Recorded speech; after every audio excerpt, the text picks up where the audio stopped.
High court প্রাঙ্গণে প্রতিদিনই মামলা সংক্রান্ত কাজে থাকে মানুষের আনাগোনা। তবে আদালত প্রাঙ্গণে বিশ্রাম নেওয়ার কোনো ব্যবস্থা না থাকায় বাইরে গাছের ছায়ায় ঠাঁই নিতে বাধ্য হন বিচার প্রার্থীরা। গাছের নিচেই অনেকে সেরে ফেলেন দরকারি আলাপও। এরকমই কয়েকজন বন্ধু এসেছেন জামালপুর থেকে। চাকরি সংক্রান্ত একটি মামলা জিতেছেন তারা। রায়ের পর তীব্র গরম থেকে রেহাই পেতে গাছের নিচে বসেছেন আড্ডায়। এ ব্যাপারে জানতে চাইলে তারা বলেন, গাছ হচ্ছে মানুষের সবচেয়ে বড় বন্ধু, কিন্তু গাছ কাটার কোনো বিচার হয় না। কত সুন্দর নীরব একটা নিস্তব্ধ ঠান্ডা একটা পরিবেশ, চতুর্দিকে কিন্তু একটা উত্তাপ, বাইরে কেউ থাকাই যায় না রোদের জন্য, কিন্তু এখানে আমরা নীরবে বসে শান্তিতে গল্প করতে পারছি। এরকম আরও অনেকেই গাছের ছায়ায় বসেছেন গরমে ওষ্ঠাগত প্রাণকে শীতল ছায়ায় জুড়িয়ে নিতে। উন্মুক্ত স্থানে সূর্যের হলকা থেকে বাঁচতে গাছের চেয়ে উপকারী বন্ধু আর নেই, অথচ এই গাছেই অবাধে কাটা হয় বাছবিচার ছাড়া। ইদানিং যে আমাদের দেশের তাপমাত্রা বৃদ্ধি পাচ্ছে, এটাও একমাত্র কারণ হচ্ছে গ্রিন হাউস এফেক্ট, যেখানে গাছপালা দিন দিন কেটে ফেলা হচ্ছে। আমাদের একটা গাছ কাটলে একাধিক গাছ লাগানো প্রয়োজন।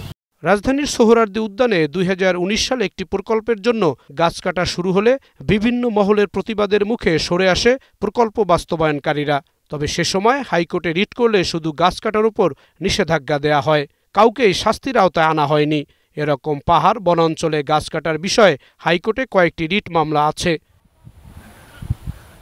2023 সালে মন্ত্রিপরিষদ নীতিগত সিদ্ধান্ত নেয় 2030 সাল পর্যন্ত কেউ অনুমতি ছাড়া কোনো গাছ কাটতে পারবেন না। তবে এই সিদ্ধান্ত মানছে না কেউ।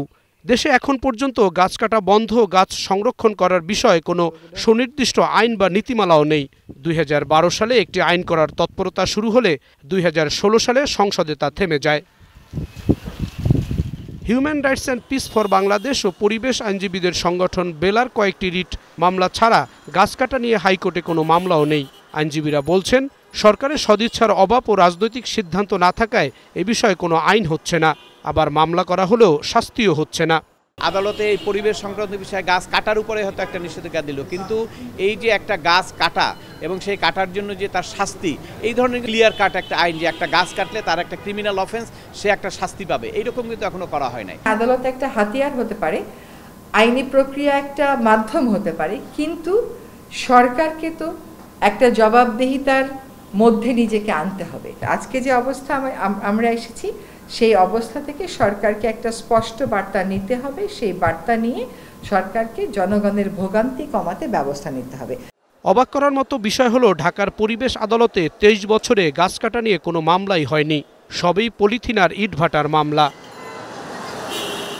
25% বন থাকার কথা থাকলেও দেশে বনাঞ্চল আছে মাত্র 8%, আর রাজধানী ঢাকার মানুষের বসবাস অনুযায়ী গাছপালার আরও খারাপ অবস্থা। গাছ কাটা বন্ধে একটি কমিশন গঠন করার উপর জোর দিয়েছেন উদ্ভিদ গবেষক অধ্যাপক মিহিরলাল সাহা।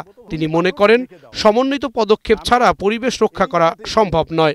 বাংলাদেশে নির্বিচারে একটা পর্যায়ে গাছ কাটা হয়েছে। রাস্তার পাশেই কিছুদূর পর পর বট গাছ দেখেছি। এই বটের যে ক্যানোপি, এখন সেটা দেখা যাচ্ছে না। এই যে ক্যানোপিতে বিশাল আকার যে একটা ক্যানোপি, একটা ছায়া দিত, ক্লান্ত প্রতীক ওখানে বসতে পারত। খুবই যদি ঝুঁকিপূর্ণ না হয় তাহলে গাছ কাটা কখনোই উচিত না। মানুষকে যেভাবে বিচারের আওতা আনা হয় কোনো অপরাধমূলক কাজ করলে পরে, গাছ কাটাও একটা অপরাধ, সেই অপরাধের বিচার হওয়া উচিত।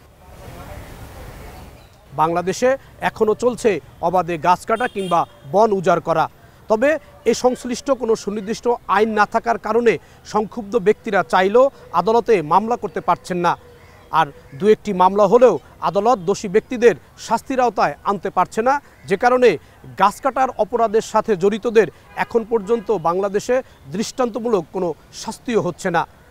তবে সরকার সুনির্দিষ্ট নীতিমালা করলে এ বিষয়ে দায়ীদের আইনের আওতায় আনা অনেক সহজ হতে বলেই মনে করেন আইনজীবীরা।